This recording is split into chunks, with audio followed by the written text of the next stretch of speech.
நித்யானந்தம், நீங்க எப்படி பாக்குறீங்க? இங்கு திரு ஸ்டாலின் அவர்கள் சொல்வது வந்து பாஜகவை ஒரு காலம் நாங்க அனுமதிக்க முடியாது, டெல்லியில இருந்து அவங்க ஆள்றாங்க. அவர் என்ன சொல்ல வர்றாருன்னா, அதிமுக ஆட்சியை பாஜக தான் ஆட்டி வைக்க போகுது, அதனால அனுமதிக்க மாட்டோம்னு ஒரு புறம். இன்னொரு புறம் அண்ணாமலை அவர்கள் 26 பாஜக ஆட்சி தாங்க, நீங்க அங்க கூட்டணி ஆட்சி எல்லாம் சொல்றீங்க, என் விருப்பம் பாஜக ஆட்சி அப்படின்னு சொல்றதெல்லாம் எப்படி புரிஞ்சுக்கிறது? அதை திமுக எதுக்கு? நேர்பட பேசியவர்களுக்கு என்னுடைய வணக்கத்தை தெரிவித்துக் கொள்கின்றேன். ஸ்டாலின் அவர்கள் பாஜகவை நேரடியாக எதுவும் சொல்லவில்லை. எடப்பாடி அவர்கள் பாஜகவோடு சேர்ந்தது தான் விமர்சித்திருக்கிறார். அவருடைய 24 மணி நேர அரசியலும் இன்றைக்கு எடப்பாடி அவர்களை சாடுவதிலே தான் இருக்கிறது. ஒரே காரணம் சாடுறது, பாஜகவோட நீ சேரக்கூடாது. ஒரு எதிர்கட்சி யாரோட சேரணும், யார் சேர்ந்தா உன்னை வீழ்த்த முடியும்னு அவன் யோசிக்கிறத விட நீ ஏன் யோசிக்கிற? ஒருமையை தவிர்த்தரலாமே, ஒருமையில பேச வேண்டாம் மேடை. நான் வந்து நம்ம சென்னை தமிழ்ல பேசினேன். மரியாதைக்குரிய முதல்வருக்கு என்ன கவலை? அந்த கட்சியை வீழ்ச்சி அடையது உங்களுக்கு தானே ஏன் நல்லது? உங்களுக்கு அதிக எண்ணிக்கையில் சட்டமன்றத்தில் இருப்பீங்களே, நீங்க எதுக்கு அவங்கள பத்தி கவலைப்படுறீங்க? 24 மணி நேரம் வேற பிரச்சனை. உள்ளூர சந்தோஷப்படுறாங்களோ, நல்ல வேலை அமைஞ்சிருச்சு கூட்டணி அப்படின்னு உள்ளுக்குள்ள சந்தோஷப்படுறாங்க. அது அவங்கள தான் கேட்கணும். உள்ளூர் சந்தோஷப்பட்டா இவ்வளவு அலற மாட்டாங்க. 24 மணி நேரமும் இதை போட்டு இல்ல. இப்போ இது இப்ப பாஜக ஆட்சின்னு சொல்றாங்கல்ல, இப்ப திரு அண்ணாமலை அவர்கள் சொல்றாங்கல்ல, இல்ல பாயிண்ட் என்னன்னா, பாஜக ஆட்சின்றதை எதுக்க மாட்டாங்களா? இங்க திராவிட கட்சிகள் தான் 2 மாறி மாறி இருக்கு, பாஜக வந்துருங்க இங்க ஆட்சி வந்துருவாங்கன்னு எதுக்க மாட்டாங்களா, விமர்சிக்க மாட்டாங்களா? யோசிப்பாங்க. அதை யோசித்து கேள்வி கேட்கறது யாரை கேட்கணுங்கிறது அண்ணா திராவிட முன்னேற்ற கழகத்தினுடைய வேலை. அவங்க அதை செய்வாங்க. இவர் பேசுவது தப்பாக இருந்தால் அதை தப்பு என்பது சுட்டி காட்டுவார்கள். இவர்கள் பேசுவது காரணத்திற்காக இருக்குமானால் அது நமக்கு லாபகரமாக, சரியா திரு அண்ணாமலை அவர்கள் நமக்கு லாபகரமாக இருக்கும் என்றால் அதை கண்டுகொள்ளாமல் இருப்பார்கள்.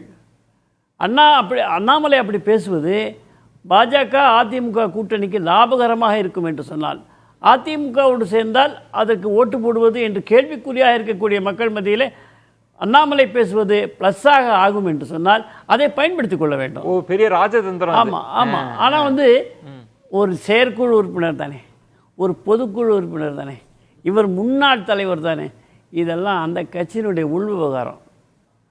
அங்கே யாருக்கு என்ன மரியாதை கொடுத்து அவசியம் நீங்க குறுக்கிடாதீங்க. என்ன சார் குறுக்கிடாதீங்க, தயவுசெய்து குறுக்கிடாதீங்க.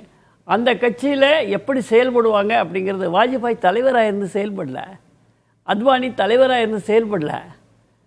அங்கே மரியாதை இருந்தது, மூத்தவர்கள் என்ற மரியாதை இன்றைக்கும் இருக்கிறது. இல்லை திரு நித்யானந்தம், ஒரு பாயிண்ட், அங்கே திமுக கூட்டணி, திமுக பாஜகவை வைத்து தான் அதிமுகவை விமர்சிச்சுட்டே இருக்கிறாங்க.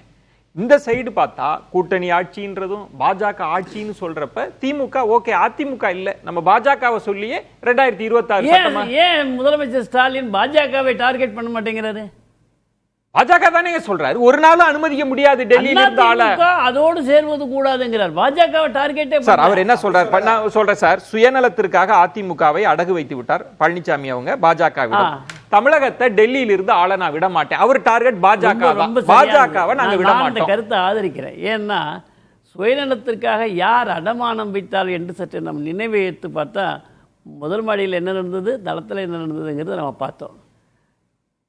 இதே காங்கிரஸ் கூட்டணியோட திமுக சேருகின்ற நேரத்தில் அடகு வைத்தது யார்?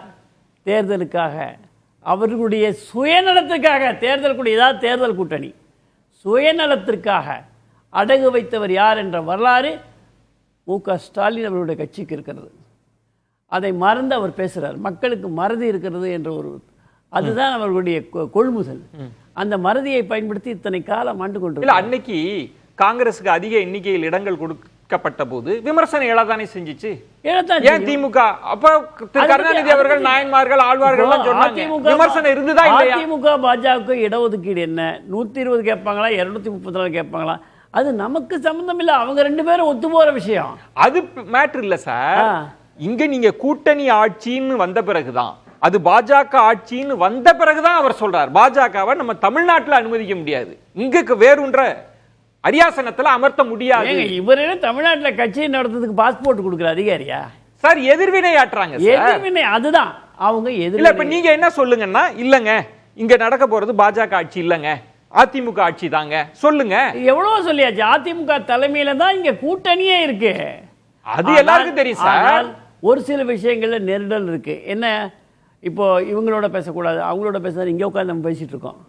ஆனால் இல்ல நான் எனக்கு ஒரு விளக்கம் இருங்க, கொடுங்க நான் சார். முடிச்சிடுறேன். சார் ஒரே ஒரு கேள்விதான்.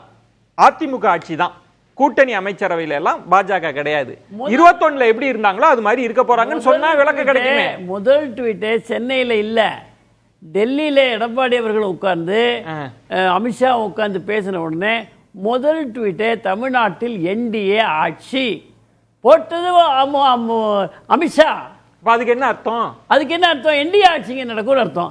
இங்க வந்து கூட்டணி அறிவிச்சார் நீங்க ஏதோ பேசுனாங்க, அதெல்லாம் மறதியை பயன்படுத்திக்கிறாங்க. அப்படி கிடையாது, கூட்டணி ஆட்சியெல்லாம் கிடையாது. போய் அமித்ஷாஜிட்ட போய் சாய் வேணுமா காப்பி வேணுமான்னு நமக்கு ஹிந்தி தெரியல, அவர் என்னமோ சாயினாரு காப்பினாரு எனக்கு தெரியல. என்ன என்டிஏ ஆட்சின்னா அதான் அக்னீஸ்வரன். என்டிஏ ஆட்சி என்றால் தனியாக அதிமுக ஆட்சி அமைக்கக்கூடிய அளவுக்கு எண்ணிக்கை வருமானால் அதுவும் என்டிஏ ஆட்சி தான். அது எப்படி என்டிஏ ஆட்சி? நாங்க ஏத்துக்கிறோமே, நாங்க கூட்டணியில் இருக்கிறோமே. என்ன சார் இப்போ? ஆமா, இங்க என்டிஏயோட தலைவர் யாரு தமிழ்நாட்டுல? சார் இங்க தமிழ்நாட்டை பொறுத்த வரைக்கும் அதிமுக தலைமையில தமிழ்நாட்டுல அதிமுக என்டிஏ ஒரே ஒரு பாயிண்ட் எனக்கு ஒரே ஒரு பதில் சொல்லுங்க. எனக்கு ஒரு தெளிவுபடுத்துங்க. அண்ணா என்டிஏ உடைய தமிழக தலைமை வழிகாட்டுவது என்று யாரை அமித்ஷா சொன்னார்? திரு எடப்பாடி பழனிசாமி. அப்ப அவர் என்டிஏ தானே. நான் இன்னொரு கேள்வி கேட்கிறேன், கூட்டணி அமைச்சரவையில பாஜக இருக்குமா இருக்காதா? கூட்டணி அவசியப்பட்டால் அவர்கள் கூட்டணி அமைச்சரவையில் பாஜக அவசியப்பட்டால்ன்றது ஏன்றீங்க? அவர்களுக்கு அதிகமான இடம் இருந்தால். இப்ப அதிமுகவுல இருந்து என்ன சொல்றாங்கன்னா, இல்ல எனக்கு ஒரு விளக்கம் கொடுங்க, ஏன் இது இந்த கண்ணாமூச்சி விளையாட்டு நடந்துட்டு இருக்குன்றதுக்கு விளக்கம் கொடுங்க. அதிமுகல தெளிவா சொல்லிட்டாங்க, இங்க கூட்டணி ஆட்சின்னு சொன்னா தோத்து போயிருவோம், தமிழ்நாடு மக்கள் ஏற்றுக்கொள்ள மாட்டார்கள். அவ்வளவுதான், பூனைக்குட்டி வெளியே வந்தாச்சு. நீங்க ஏத்துக்கிறீங்களா? இல்ல, பாஜக ஏத்துக்குதா? அவங்களுடைய பர்செப்ஷன் அது. பாஜக அதிமுகவுடன் சேர்ந்தால் ஓட்டு வராது என்கின்ற ஓட்டை பெற வேண்டும் என்று சொன்னால் பாஜக ஆட்சி அமையும் என்று சொல்லிக் கொண்டே இருப்பார்கள். பாஜக ஓட்டு அவர்கள் அப்படியே முழுசா பெறுவார்கள். அண்ணாமலை அவர்கள் என்ன சொல்றாங்கன்னா, பாஜக ஆட்சி அப்படின்னு சொன்னா பாஜகவினர் இப்ப ஒரு ஜெல் ஆகல. ஒரே ஒரு பாயிண்ட்ல முடிச்சிடறேன். யார் அண்ணாமலை? இவ்வளவு நேரம் அண்ணாமலை பத்தி தான் பேசிட்டு இருக்கோம். யார் அண்ணாமலை? இந்த விவாதமே அண்ணாமலை தான் ஆக்கிரமிச்சிட்டு இருக்கிறார். அதுவே அவர் புரிஞ்சுக்கணும், பேசுற அண்ணாமலையை பேசுறவங்க. ரெண்டாவது, அவர் என்ன தமிழ்நாட்டில் அவர் என்ன பெரிய தலைவர்னா, 3 விழுக்காடு இருந்ததை 11 விழுக்காடு கட்சிக்கும் 18 விழுக்காடு கூட்டணிக்கும் கொண்டு வந்தவர் அண்ணா அண்ணாமலை என்பதை யாராவது மறுக்க முடியுமா? இங்க இது வரைக்கும் முடிஞ்சதா?